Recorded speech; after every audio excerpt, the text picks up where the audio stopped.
si te preocupa la pobreza, tienes obligación moral de conocer los mecanismos por los cuales se crea riqueza y se multiplican los bienes. Y si eres cristiano, que debería preocuparte aún más la pobreza, tienes aún mayor obligación moral de conocer esos mecanismos de creación de riqueza. Y ahora entramos más en harina. Os voy a empezar contando una conversación que tuve con un profesor mío de teología, sacerdote, licenciado en historia, además de en teología. Me manda, hemos hablado mucho de muchas veces, de muchas cosas, o sea, nos conocemos, hay mucha confianza de hace años. Me manda una noticia de una empresa de Estados Unidos, luego busqué cuál es una empresa financiera en Seattle, que dice, tal empresa ha puesto un salario mínimo a sus trabajadores de $60.000. Y me la mandamos diciendo, fíjate lo que hace la gente. Y yo le contesto, mientras sea libre y no impuesto por los políticos, me parece excelente. Eso de la noticia que me dice pasa mucho más de lo que se piensa. Hay muchísimos empresarios muy generosos si los números de su empresa lo permiten. Lo que pasa es que no lo andan pregonando por ahí. Me contesta, me alegra enormemente que pase, pero que pase mucho me cuesta creerlo. Por cierto, lo de hacer partícipes a los trabajadores de los beneficios de la empresa debería ser lo normal. Así lo recomienda la doctrina social de la Iglesia, me dice. Y le contesto yo, Nacho Vicens, un arquitecto madrileño católico conocido porque ha hecho todos los estrados cuando los diversos papas, desde Juan Pablo II a Ratzinger a tal, han venido a España y a Madrid, decía, todo el mundo, le digo yo, y Nacho Vicens decía, todo el mundo puede opinar de arte, pero no todo el mundo tiene derecho a que se le tenga en cuenta su opinión. Solo aquellas personas que saben de arte tienen derecho a que se les tenga en cuenta su opinión. Y yo digo lo mismo de la economía, le digo a este sacerdote, todo el mundo puede opinar de economía, pero no todo el mundo tiene derecho a que se le tenga en cuenta su opinión, solo aquel que sabe de economía tiene derecho a que se le tenga en cuenta su opinión.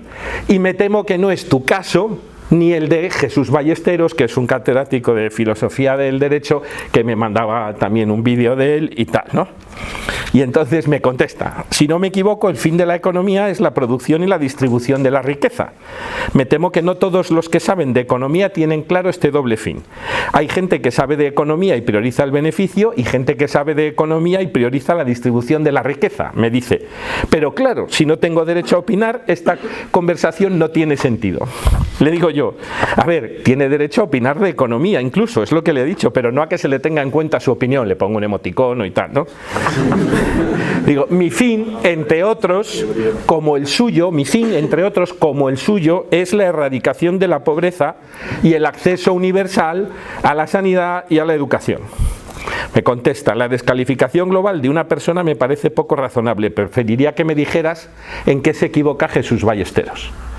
Y entonces yo le contesto, estaría muy bien tener una conversación con 3 o 4 horas por delante. Me gustaría y le agradecería. Se acabó la conversación hasta hoy, hace meses. Una conversación por Zoom. Me ha pasado también con un obispo que conozco a raíz de un artículo que escribió sobre unos trabajadores que despedían en su diócesis, en su región y tal, y le escribí y le dije qué cosas me parecían bien, qué otras no, qué tal, le propuse charlar. Esto para mí también es significativo. Estamos hablando además de gente, o sea, culta, formada, en fin. Entonces, el índice que voy a tratar es este de aquí. La letanía, ahora os diré por qué es eso de la letanía y de dónde viene. ¿Qué es la doctrina social de la Iglesia? La doctrina social de la Iglesia es muy amplia. Si visteis el correo electrónico que os mandé, pues tiene muchos apartados. Tengo que escoger un poquito para ver algo representativo. Entonces he escogido esos 3 puntos que tienen mucho que ver con el libre mercado, el bien común. Una cosa que dice mucho la doctrina social de la Iglesia también, que es el destino universal de los bienes y el papel del Estado en la economía. Y mostraré qué dice la doctrina social de la Iglesia, etc. Luego haré toda una serie de juicios sobre la doctrina social de la Iglesia. Hablaré de por qué creo que la doctrina social de la Iglesia es así, tiene sus contradicciones y sus tal, los porqués. Y por último, para los que somos católicos, haré unas consideraciones sobre hasta qué punto la doctrina social de la Iglesia, que hay ahí pues bastantes papas a lo largo de 130 años, es infalible, no es infalible, y con eso terminamos. ¿De acuerdo? La letanía viene, ¿alguien ha leído el ecologista escéptico? De Bjorn Lomborg, libro que recomiendo, creo que es de 2004, sigue estando de muchísima actualidad. El primer capítulo empieza con la letanía, que si uno va al diccionario de la Real Academia, el significado cuarto dice insistencia larga y reiterada. Entonces él empieza con la letanía sobre los temas de medio ambiente, el cambio climático no estaba tanto entonces, pero es decir, esto es un machaque constante.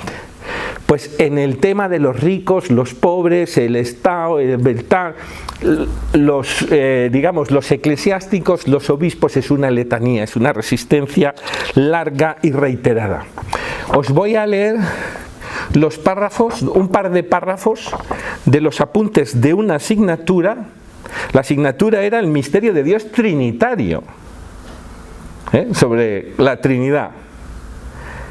Apuntes escritos por él, que nos entregaba en clase, y era uno de los mejores profesores que tuve en la Universidad de Deusto.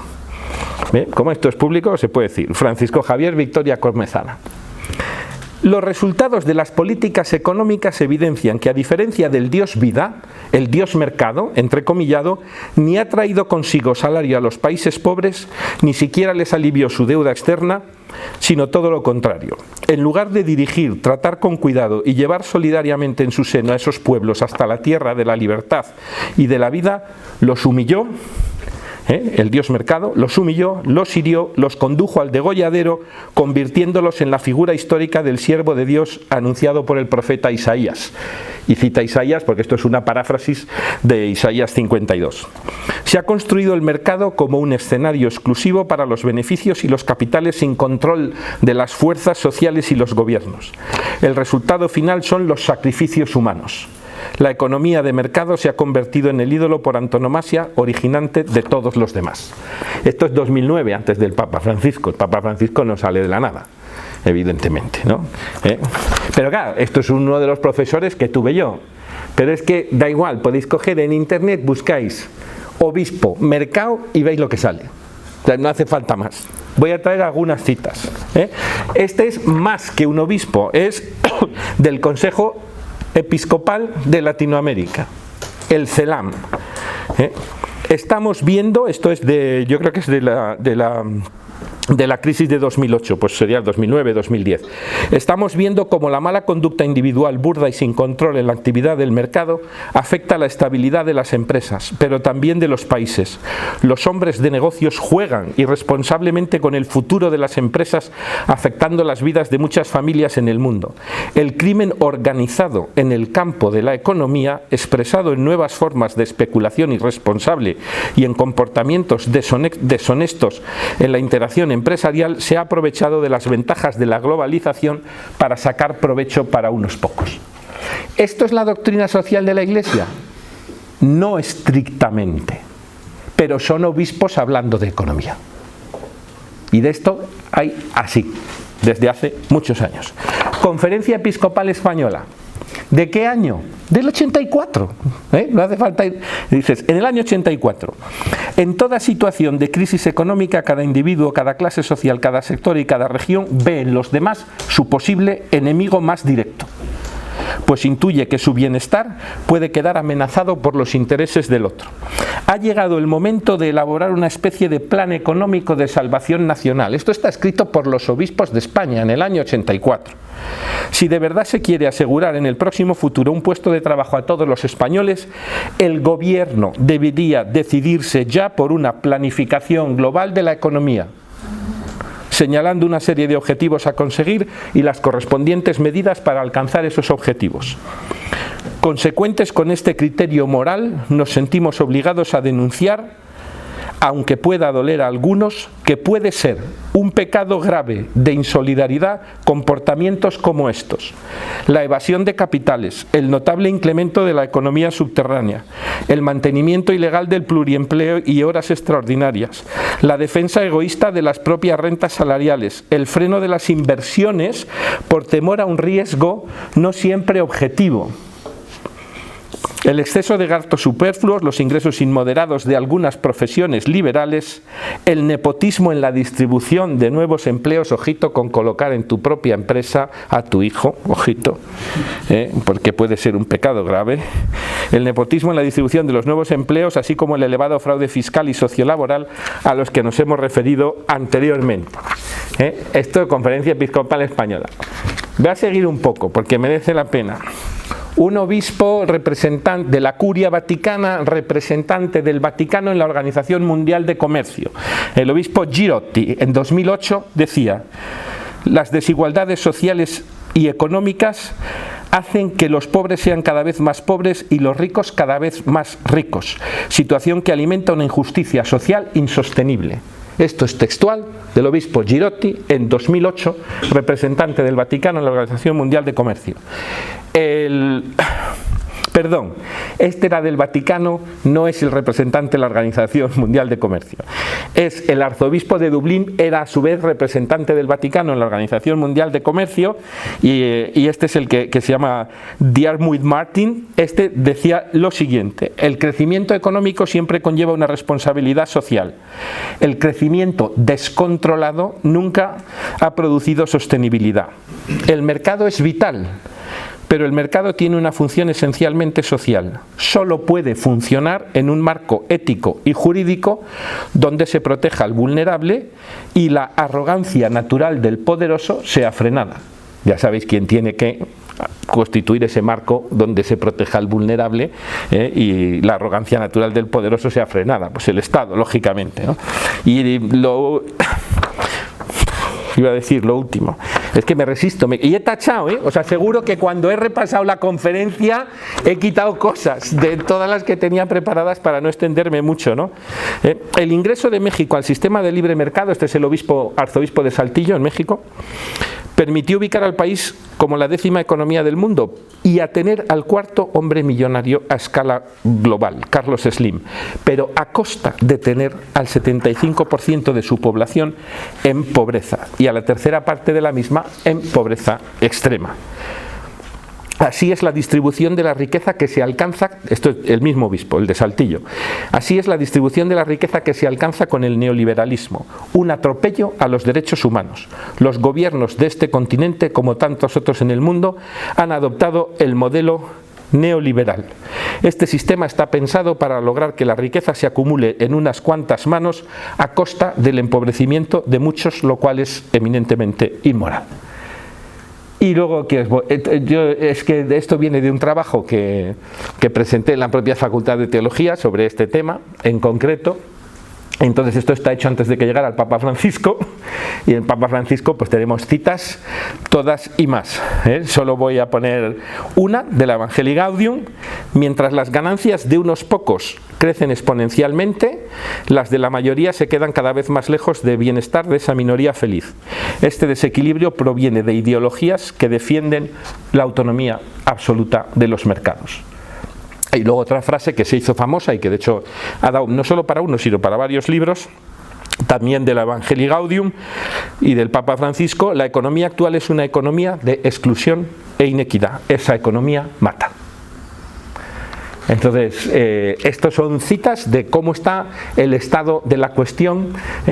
Al final voy a dar una cita del año 93, justo antes de la unificación de Alemania, de la Conferencia Episcopal Alemana. Sorprendente, pero como dirían en Asturias, eso lo hay que buscar con lupa. Entonces, ¿qué es la doctrina social de la Iglesia? ¿Qué dice de sí misma la doctrina social de la Iglesia? La mejor descripción de la doctrina social de la Iglesia está en una encíclica de Juan Pablo II, la Solicitudo Rei Socialis, que en su punto 41 dice: la Iglesia, esto es importante para entender lo que la Iglesia dice de sí misma, la Iglesia católica, sobre la doctrina social de la Iglesia. La Iglesia no tiene soluciones técnicas que ofrecer, que básicamente es decir, no, nosotros no ofrecemos soluciones técnicas. No nos acuséis, no lo dice, pero se sobreentiende de ofrecer soluciones técnicas al problema del subdesarrollo, algo que ya afirmó Pablo VI en la Popularium Progressio. La doctrina social de la Iglesia no propone sistemas o programas económicos y políticos, ni manifiesta preferencia por unos o por otros, con tal de que la dignidad del hombre sea debidamente respetada y promovida. No se puede definir la doctrina social de la Iglesia según parámetros socioeconómicos. No es un sistema ideológico o pragmático. No es una tercera vía entre el capitalismo liberal y el colectivismo marxista. Y entonces la define, es la mejor definición de la doctrina social de la Iglesia, en ese punto de la solicitud de redes sociales. Es la cuidadosa formulación del resultado de una atenta reflexión sobre las complejas realidades de la vida del hombre en la sociedad y en el contexto internacional, a la luz de la fe y de la tradición de la Iglesia. Su objetivo principal es interpretar esas realidades examinando su conformidad o diferencia con lo que el Evangelio enseña acerca del hombre y su vocación terrena y a la vez trascendente, para orientar en consecuencia la conducta cristiana. La doctrina social, por tanto, es de naturaleza teológica, puesto que lo que hace es comparar más o menos lo que pasa en la sociedad, eso es lo que dice Guernsey, con lo que enseña el Evangelio sobre el hombre y su vocación terrena y eterna. Entonces es de naturaleza teológica y específicamente de teología moral, porque se trata de una doctrina que debe orientar la conducta de las personas. La doctrina social de la Iglesia, en cierto sentido, se puede decir que es evolutiva. Nadie pensó nunca doctrina social. Casi todo el mundo reconoce que empieza con la Rerum Novarum de León XIII en 1891, cuando se estaban empezando a notar a escala social los efectos de la revolución industrial, muchos más obreros en la industria, cada vez más, del campo a la industria, estaba empezando a pulular el socialismo quizá más parecido al marxismo entonces, y entonces el Papa sale a hablar, y ahí se entiende que empieza, pero yo creo que el término doctrina social de la Iglesia no se empieza a usar como tal hasta los años 40-50 del siglo pasado, o sea, 60 años después, cuando ya habían salido varias encíclicas más, etcétera. Entonces la doctrina social de la Iglesia no ha sido pensada desde el principio como un sistema orgánico, sino que se ha formado en el curso del tiempo a través de las intervenciones de papas sobre temas sociales. Entonces, y de la más relevante inicialmente la Rerum Novarum, luego Pío XI escribe a los 40 años de la Rerum Novarum, hay Pío XII también, Juan XXIII, Vaticano II, Pablo VI, o sea, tiene varias, esto lo tenéis en internet muy fácilmente. Juan Pablo II tiene varias relevantes, Labores Exercens sobre el trabajo, Solicitud de Reis Socialis, ¿no? Digamos, el cuidado por los asuntos sociales, la Centésimos Annus a los 100 años de la Rerum Novarum, y también Benito XVI y el Papa Francisco, ¿no? Entonces, una de las cosas que hace Juan Pablo II, que publicó varias, pero sobre todo esas tres que os he mencionado, es encarga a la Curia Vaticana, en concreto al Consejo Pontificio de Justicia y Paz, es decir, llevamos 100 años con esto, vamos a hacer un compendio de la doctrina social de la Iglesia, y lo llamaron así, compendio de la doctrina social de la Iglesia, que sobre todo lo que tiene es citas puestas en un diverso orden y por temas y tal, de todas las encíclicas, radiomensajes, etcétera, de los papas sobre temas sociales de los últimos 100 años. Y se publica en 2004. Con lo cual el compendio pues es muy completo, porque ya había salido el catecismo, la nueva edición del Catecismo de la Iglesia Católica, había salido el Código de Derecho Canónico, hay 2 códigos de derecho canónico, lo cual no significa que no hubiera derecho canónico antes del Código de 1917 y del de 1983, claro que había derecho canónico, y Catecismo Oficial de la Iglesia Católica está el de Juan Pablo II, que se publica en el 93, aunque ahora no estoy seguro, pero el anterior que se publicó es el de Trento. oficial de la Iglesia Católica, lo cual no quiere decir, lógicamente, que diversas diócesis, gente, obispos, tal, publicaran catecismo, ¿no? Pero como Iglesia Católica, como tal, durante 400 años no había habido nada. Eso es la relevancia, claro, y toda la gente que estaba redactando ese catecismo, incluido el Papa Juan Pablo II, eran muy conscientes de la relevancia de ese catecismo. Es el primero que hacemos después de 400 años. Todo ha evolucionado mucho. Claro, ¿qué pasa con la pena de muerte? ¿Qué pasa con muchas cosas? Con todos los temas sociales. Entonces, cuando se hace el compendio, el catecismo ya está publicado, el Código Nuevo de Derecho Canónico también, todas las encíclicas faltan, pues las de el Papa Benito XVI y Francisco, pues no están, lógicamente, ¿no? Entonces, eso es la doctrina social de la Iglesia. Entonces, ¿cómo de grande es la doctrina social de la Iglesia? Pues para los que vean el vídeo después, pues dices, así, pero nosotros que estamos aquí, pues vosotros no lo veis. A ver, tú, por ejemplo, levanta la mano, así, por favor, por lo menos así. Es que, claro, yo no llego, entonces necesito otra mano. ¿Cuántos son? Miles de páginas. Claro, miles de páginas. Yo todas... Era un joven ingenuo, voy a meter un paréntesis, no ingenuo, idealista. Ahora soy idealista, sigo siéndolo, con 56 años, de otra manera. Si no, no estaría aquí, por ejemplo. Claro que lo soy, me encanta estar aquí, tengo sueños distintos, pero cuando tenía 28 años, 30 años, pues, ¿qué voy a decir? Pensaba que la doctrina social de la Iglesia... No voy a decir que era la solución para los problemas del mundo, pero casi, ¿no? Sociales, de la economía, como buen católico, creyente, formado, tal. Me leí todo. O sea, todas estas 20 y pico encíclicas que me las leí en los 90. Los documentos del Vaticano II, todas. Del primer punto hasta el último. Y entonces, claro, pero luego vas aprendiendo otras cosas y vas viendo, decir, oye, aquí qué hay, qué pasa, que no sé qué, ¿vale? Ese es un poquito mi evolución personal, luego podemos hablar más. Los tres temas que están aquí. El bien común. Entonces, ahora vais a ver cómo en la doctrina social hay veces en que el bien común, pocas, pero las hay, y está recogido en el catecismo, que el bien común es lo siguiente.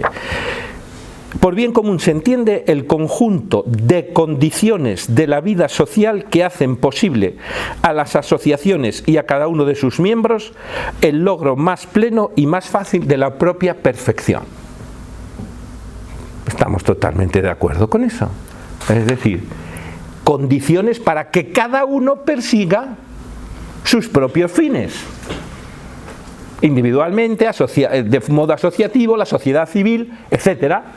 Para que todos florezcamos. Claro, lógicamente desde el punto de vista católico, cristiano, pues lógicamente pues dentro de que tus fines pues no sean ir en contra de los mandamientos, en fin, ya está, ¿no? Pero en el fondo cada uno los suyos. Pero claro, luego en muchos otros sitios se habla del bien común. Esto que os he dicho ahora está en el catecismo y está en el compendio de doctrina social. Y ahora lo que os voy a leer también está en el compendio. 2 puntos más adelante, el anterior en el 164, este en el punto 166.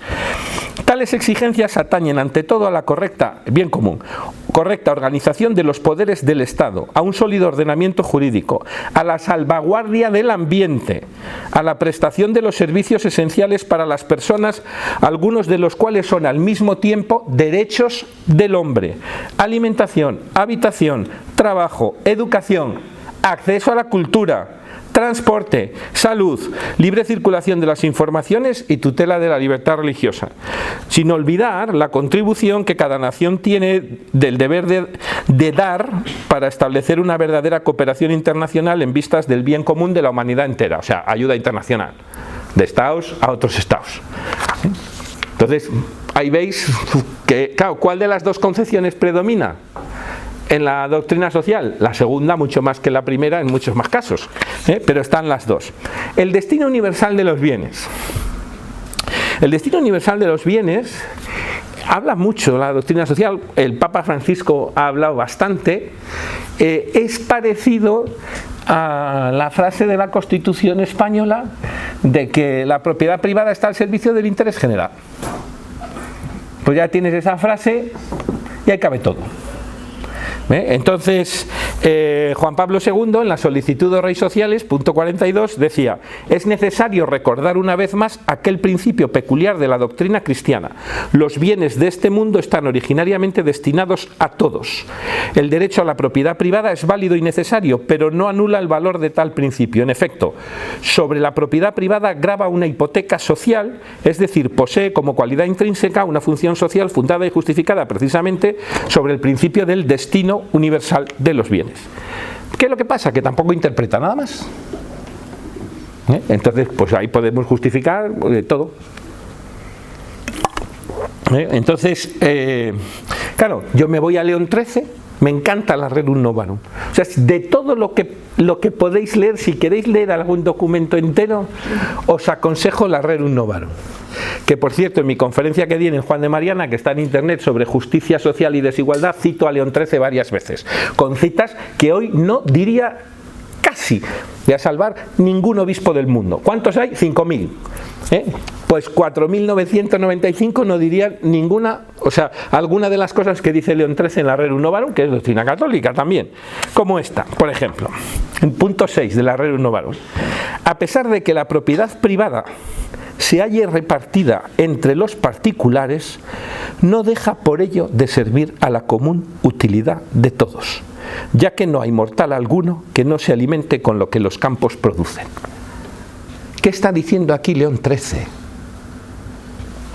Que la tierra, estamos hablando del año 1891, que la tierra sea solo propiedad de unos pocos, no es que sea propiedad suya y excluya a los demás, sino que está sirviendo al destino común de los bienes para todos, porque lógicamente todos comemos, si no nos moriríamos. ¿Y de quién comemos? De los que tienen la tierra. Con lo cual, cuando tú tienes propiedad y la pones al servicio de los demás, estás contribuyendo. Claro, ¿qué es el destino universal de los bienes? No he logrado encontrar, vi un vídeo, os los recomiendo también, los he descubierto un poco tarde, ya que estamos aquí en la Universidad Francisco Marroquín, sede de Madrid, de Manuel Ayau. Claro, tendemos a escuchar vídeos más recientes, los vídeos de Manuel Ayau son de hace 15 años, pero están en YouTube y tiene una claridad expositiva increíble. Entonces, en Guatemala, y él nos explica muy bien, claro, si yo tengo bienes, me da igual, dinero, una empresa que me va muy bien, que da trabajo a muchas familias, y tengo una cierta ganancia este año, ¿cómo yo soy católico, por ejemplo, y sé que digamos todos los bienes tienen un destino universal, mi propiedad privada también? ¿Cómo cumplo eso como católico? ¿Dándole ese dinero a un pobre o reinvirtiéndolo en mi negocio para crear más riqueza y más puestos de trabajo? ¿Cómo cumplo mejor lo que la Iglesia Católica me dice del destino universal de los bienes? Invirtiéndolos y haciendo que sea productivo y se multiplique, dándoselo a alguien, a lo mejor un poco de las dos cosas, pero no está claro. ¿Quién prima? La conciencia individual bien formada. Pero tiene que estar bien formada también en economía, como he empezado diciendo al principio de la charla, lógicamente. Entonces, pero claro, hay mucha gente que piensa, muchos católicos, eclesiásticos y todo, que el destino universal de los bienes es que Carlos Slim no puede existir. Aunque eso daría para hablar, porque ahí hay mucho capitalismo de amigos, ¿no? Pero Amancio Ortega, pero tampoco. O Rafa Nadal, o Messi, o Cristiano Ronaldo, ¿no? Entonces, y ahora os voy a hacer otra cita de León XIII, en la Rerum Novarum 17.17. Esto yo creo que no lo diría casi ningún obispo hoy en día. Cuando se ha atendido suficientemente a la y estamos, ves que vuelvo a decirlo, 1891. Fijaos la pobreza que podía haber entonces comparado con hoy. Cuando se ha atendido suficientemente a la propia necesidad y al decoro, es un deber socorrer a los indigentes con lo que sobra. No son estos, sin embargo, deberes de justicia, salvo en casos de necesidad extrema, sino de caridad cristiana, la cual ciertamente no hay derecho a exigirla por ley. La vuelvo a repetir.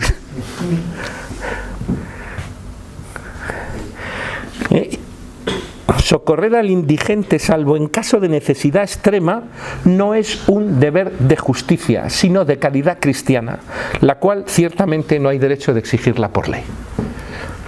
Bueno, pues ahí os dejo, y con el pensamiento de Manuel Ayau, segundo tema, el destino universal de los bienes. El papel del Estado en la economía, pues también hay de todo.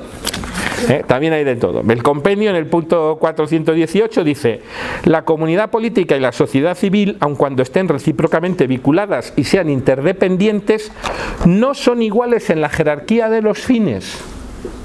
No está igual la sociedad civil que el Estado. La comunidad política está esencialmente al servicio de la sociedad civil y, en último análisis, de las personas y de los grupos que las componen. El Estado debe aportar un marco jurídico adecuado para el libre ejercicio de las actividades y de los sujetos sociales y estar preparado a intervenir cuando sea necesario y respetando el principio de subsidiariedad. El principio de subsidiariedad es un principio clave en la doctrina social de la Iglesia, del que nadie habla, ningún obispo habla, pero está escrito por algunos obispos, menos mal.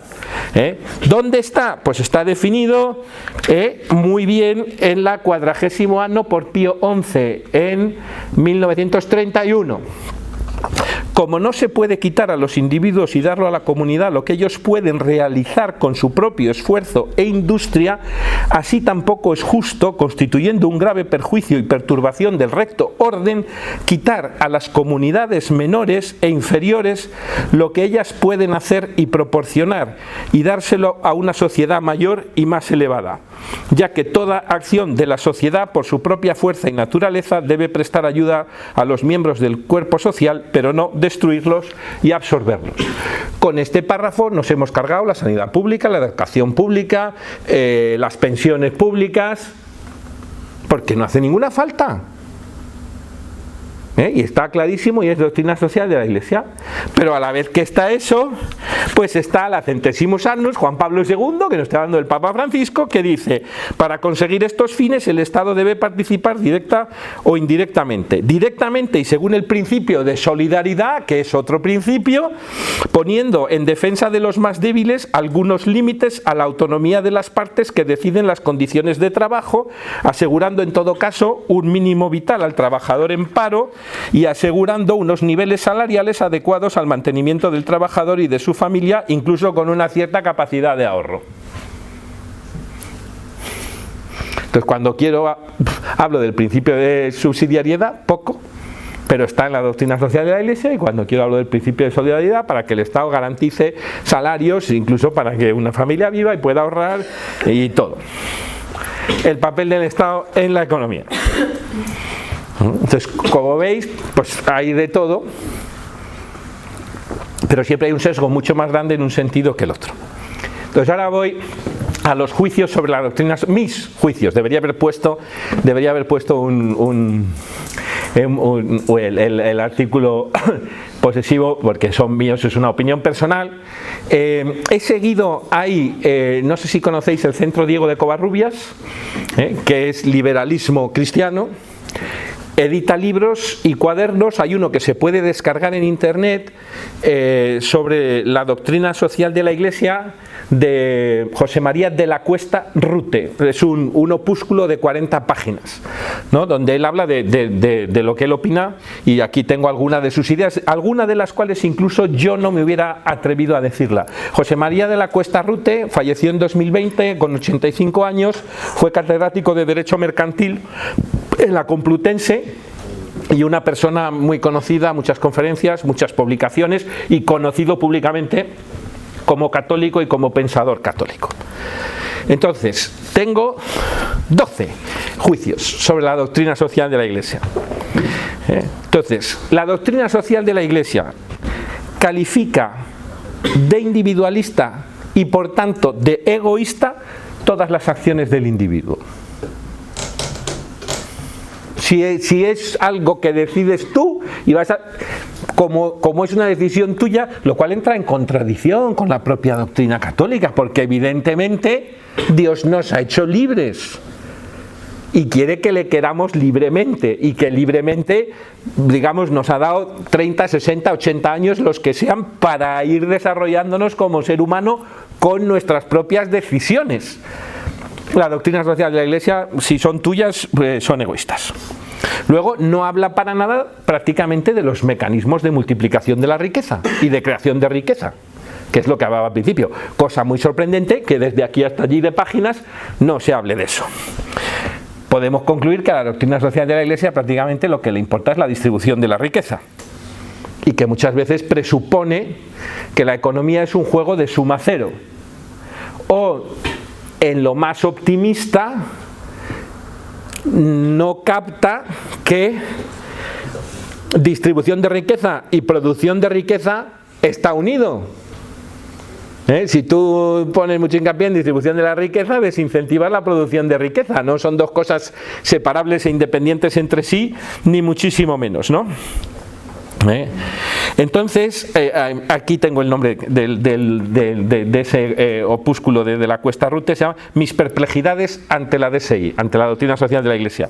Y dice: hablar de la riqueza y de la pobreza como lo hace la doctrina social de la Iglesia, como si estuviesen determinadas de una vez por todas, es un error intelectual sin paliativos, invalidante de todas sus supuestas enseñanzas. Esto no lo digo yo, quizá no me hubiera atrevido a decirlo así. Lo dice él, que era un pensador más potente que yo y más conocido además abiertamente como católico. Los textos de la doctrina social de la Iglesia insisten en que en ellos no se contienen soluciones técnicas, pero es falso. Claro que las incluyen, no con mucho detalle, pero está hablando del intervencionismo estatal en todo momento, o con mucha frecuencia, y eso es soluciones técnicas, como dice de la Cuesta Rute, que me gustó por el latín sobre todo, ¿no? Dice: o hay economía libre o economía intervenida. Tertium non datur. No hay una tercera opción. O es intervenida o no es intervenida. Y lógicamente la doctrina social de la Iglesia pues se decanta por la intervención. Por otro lado, demuestra un real y efectivo desconocimiento de qué es el mercado. Resulta inoperante pues que en alguna ocasión pues lo mencione y dice, pero siempre lo hace con condicionamientos, con digamos, con los fallos del mercado, con que hay que corregir, con cuidado del poderoso, hay que regular, hay que tal, hay que cual, ¿no? En algunos escritos de la doctrina social de la Iglesia se propone una autoridad mundial, un Estado mundial, porque digamos, algunos eclesiásticos y obispos han visto necesario que tiene que haber una autoridad mundial para controlar lo que hacen las naciones entre sí y el mercado internacional, ¿no? Y luego esta es otra de las frases de la Cuesta Rute que yo no me atrevería a decir, pero que la suscribo, después de haberlo leído la suscribo. Al error intelectual que supone ignorar lo que el mercado ha significado y sigue significando para los hombres, se une una inconfesable promoción de la envidia. La doctrina social de la Iglesia promoviendo la envidia. Habéis visto las frases de los obispos. En fin, es inconfesable. ¿Cómo lo van a decir?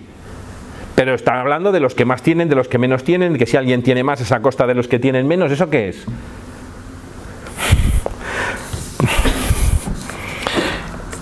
Luego, otra de las cosas que piensan muchos eclesiásticos, y está debajo de la doctrina social de la Iglesia, es negar algo tan básico. Lógicamente no lo dicen así, como el pecado original. Un amigo mío budista dice: a ver, esto de los católicos, quiere decir que hay pecado original. ¿Pero cómo nacemos pecando ya o qué? Digo, a ver, se lo expliqué, porque claro, nadie se lo había explicado. Digo, lo del pecado original, pues puedes entenderlo como un mito. Es una forma de explicar el mal en la naturaleza humana. Todo ser humano es capaz de lo más grande y de lo peor.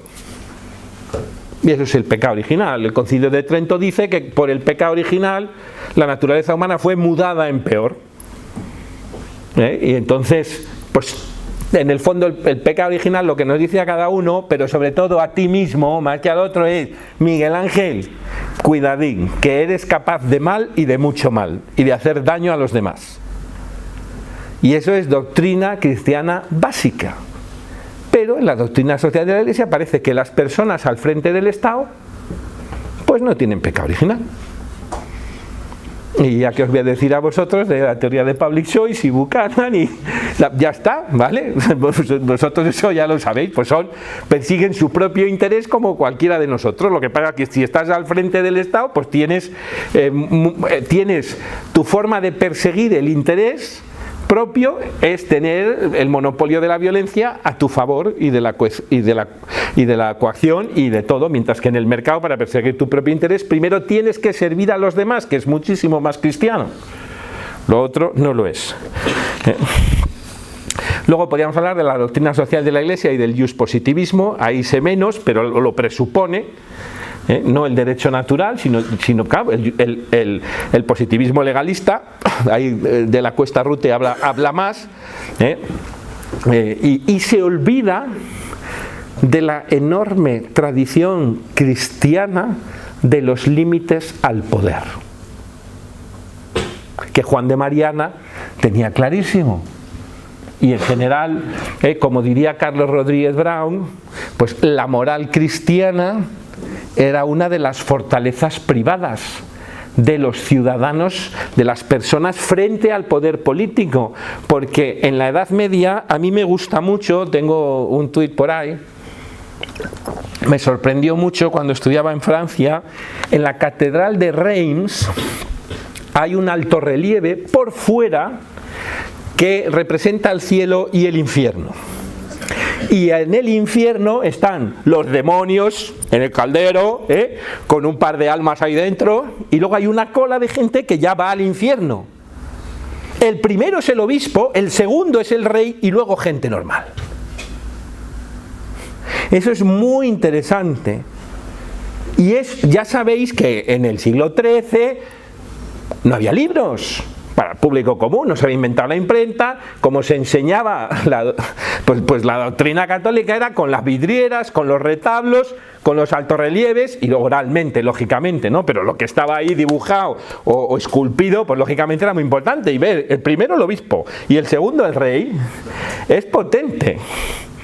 Es decir, cuanta más responsabilidad tienes, más probabilidades tienes de obrar mal, de hacer mucho mal y de irte al infierno. Pero eso parece que en la doctrina social de la Iglesia pues no hay límites al poder, se ha olvidado, etcétera, ¿no?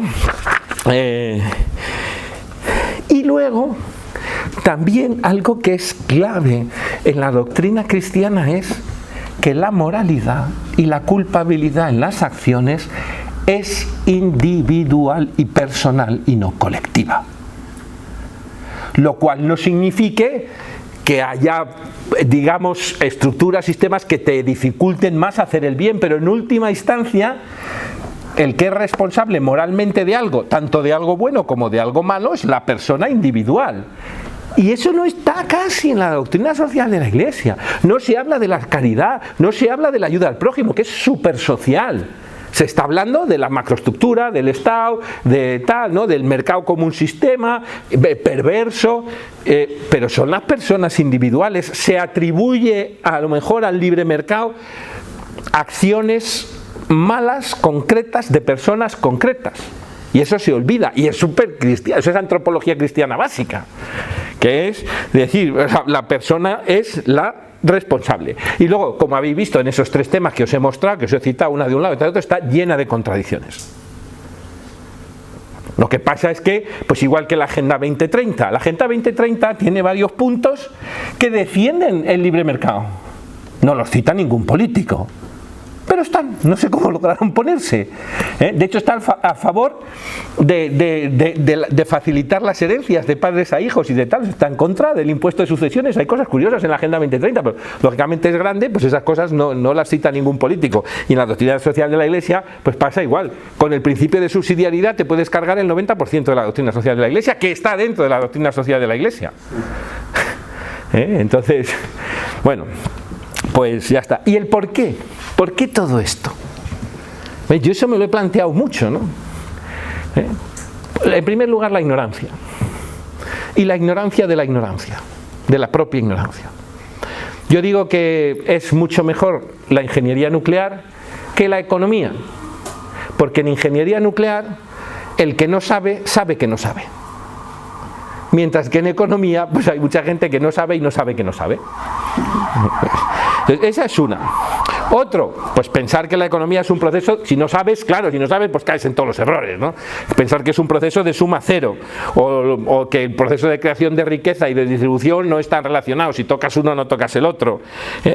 Una cosa muy común, claro, cuando el Estado en la mayoría de los países gasta o se apropia del 40, del 50% de la producción de empresas y personas, pues tú lo atribuyes a la economía, al mercado, lo que es consecuencia del Estado o del capitalismo de amigos, que quienes me conocéis sabéis que odio la frase capitalismo de amigos porque es muy benévola.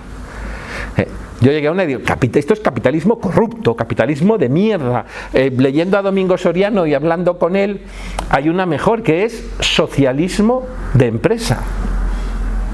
Porque es, yo quiero como empresa el dinero de los ciudadanos gracias a la coacción del Estado. Eso es socialismo. Socialismo de empresa, para mí. Entonces me moriré sin haber conseguido cambiar el nombre de crony capitalism o de capitalismo de amiguetes a socialismo de empresa, pero por lo menos hago lo que puedo.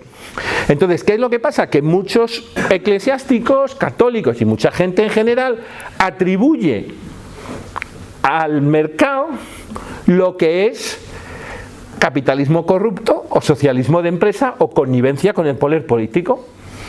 Y eso pues tiene difícil solución. Luego está la otra, que esto lo podemos dejar para el debate. ¿Quién manda más? ¿Las grandes empresas o los políticos? Las grandes empresas compran a los políticos. Entonces hay mucha gente que cree que las malas son las empresas, no el Estado, porque todos los estados, todos los políticos están agarrados por los huevecillos, por las empresas, ¿no? Que en muchos casos pues es verdad, subvención. Pero ¿por qué a la empresa le interesa el político? Porque el político tiene el monopolio de la violencia legal y la exacción de impuestos. Entonces, mi opinión es que quien puede más es el político. Pero bueno, ¿qué has dicho? Que quien puede más es el político, no la multinacional. Eso es lo que digo, ¿no? Y ya está, y esto le pasa también a muchos católicos. Entonces esos son mis razonamientos de los porqués la doctrina social de la Iglesia tiene todo eso. Y ahora vamos a la clave. ¿Nos obliga moralmente a los católicos la doctrina social de la Iglesia? ¿Hasta qué punto? Por lo menos los que estamos aquí, los que somos católicos creyentes, te obliga moralmente. Entonces el Código de Derecho Canónico define en qué casos se puede considerar una doctrina para un católico como infalible. Primero es una que creó mucha polémica, se definió en el Vaticano primero, en 1870, que es la infalibilidad del Papa cuando habla ex cátedra, que es decir, señores del mundo mundial, soy el Papa católico, voy a hablar ex cátedra mañana a las 12. Cuando lo hace así, dice eso, que solo lo ha hecho un Papa 2 veces en la vida, en 1858 con la Inmaculada Concepción y en 1951 con la Asunción de la Virgen, y desde 1951 no se ha vuelto a hacer, y digamos lo que se declara ex cátedra es un párrafo de 3 líneas, no hay más. En cierto sentido podríamos considerar eso como irrelevante, aquí no cuenta. La otra, que se considera infalible, una doctrina católica se considera infalible cuando es un concilio ecuménico, que también hay un poquito de tal. ¿Cuándo el concilio es ecuménico? Cuando van todos los obispos del mundo, más o menos todos, porque ha habido algunos concilios, pues el concilio de Toledo en tiempo de los godos, que hubo varios, pues es reunión de obispos, pero no es un concilio ecuménico. Los concilios ecuménicos, pues desde Nicea hasta nuestros días, Constantinopla, tal, Trento, Vaticano II, Vaticano I, hay más, Florencia, en fin, están definidos, pues todo lo que sale de ahí, refrendado por todos los obispos, los documentos de eso, es doctrina infalible.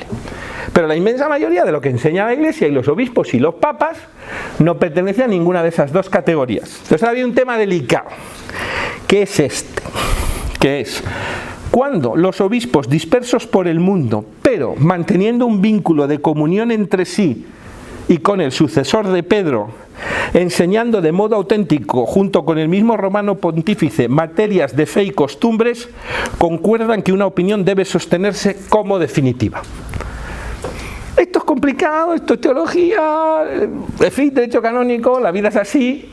Esto lo que viene a decir es lo siguiente: cuando todos los obispos del mundo, de modo sostenido, sostienen una doctrina junto con el Papa en la Iglesia Católica, que yo creo que esto se ha ido de las manos de cientos de años para acá, el Papa es primum inter pares. Los que habéis visto mi conferencia de Suiza, sabéis por qué lo explico, que Suiza no tiene realmente presidente del gobierno. Tiene 7 ministros, de los cuales, como alguien tiene que representar al país de modo rotatorio, uno de los 7 cada año es el presidente para representar al país en sí, pero no manda más que los demás. Pues más o menos eso es lo que debería ser el Papa en la Iglesia Católica. Es un obispo más. Lo que pasa es que pues al final tiene más poderes, más tal, de los que debería tener, pero la eclesiología católica sobre el Papa es esta. Entonces tienen que estar de acuerdo todos y con el Papa. Y en materia de fe y costumbres. O sea que si se ponen de acuerdo todos los obispos en que el Crianza Arzuaga es el mejor tinto de Ribera de Duero, pues no es una doctrina infalible. Cuando la Iglesia habla de fe y costumbres, costumbres quiere decir moral. Entonces ahí ya viene mi interpretación. Lo primero, no hay unanimidad. Por muy poquito que haya, no la hay. Hay que buscarla con lupa, no la hay. Os voy a leer luego lo de la Conferencia Episcopal Alemana, ¿vale? No la hay. Y también hay obispos americanos alguna vez que dicen alguna cosa. No hay unanimidad. Lo segundo, está llena de contradicciones. Luego en ella misma no hay unanimidad porque dice A y dice B a la vez. Y luego no es fe y moral personal, mi opinión. No es fe y costumbres. Algunos dirían sí es costumbres porque te está hablando de cómo te debes comportar. Pero no entra dentro de fe y costumbres de lo que la Iglesia debería definir, porque también puedes decir que es costumbre y moral. No puedes mezclar el vino, un tinto Arzuaga con Coca-Cola, eso es inmoral, ¿no? Puedes decir, ¿no? Pero lógicamente no es eso lo que tiene que definir la Iglesia Católica. Entonces aquí cuando habla de soluciones técnicas, pues ya se está pasando de lo que podría ser tema de infalibilidad. Entonces por todos esos motivos yo considero que uno puede estar en contra de todo lo que quiera de la doctrina social de la Iglesia. Y acabo con los obispos alemanes. Conferencia Episcopal Alemana. Sigue estando, lo volví a leer ayer, responsabilidad cristiana en un mundo cambiante, septiembre de 1990. Hay 2 áreas que suponen en este momento un desafío especial para respetar la subsidiariedad. La primera de ellas es el ámbito económico, donde una gestión adecuada implica subvenciones reducidas. Las subvenciones pueden ciertamente mantener a menudo puestos de trabajo. También hay ignorancia de la economía, en fin, por muy alemanes que sean los obispos. Pero las subvenciones, si se mantienen en el tiempo, también causan la parálisis de la iniciativa personal, de la propia responsabilidad, aparte de que abruman en exceso a los contribuyentes y cargan en demasía a la economía.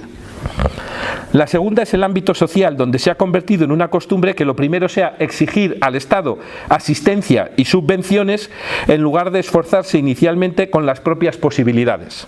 A veces se tiene la impresión de que si un Estado proporciona el mayor número de servicios sociales, entonces el Estado es más social. Sin embargo, la experiencia nos enseña que una mayor extensión de las prestaciones sociales conlleva que, mientras muchos ciudadanos perciben dinero, se pierde la medida de si los beneficios son realmente destinados a quienes lo necesitan. Haremos bien en que el mayor número posible de ciudadanos se ocupe de sí mismo, de su familia y del cumplimiento de sus tareas y deberes personales y sociales, y que se preste la ayuda necesaria a aquellos que no son capaces de hacerlo lo suficiente o no lo son en absoluto. Acabó.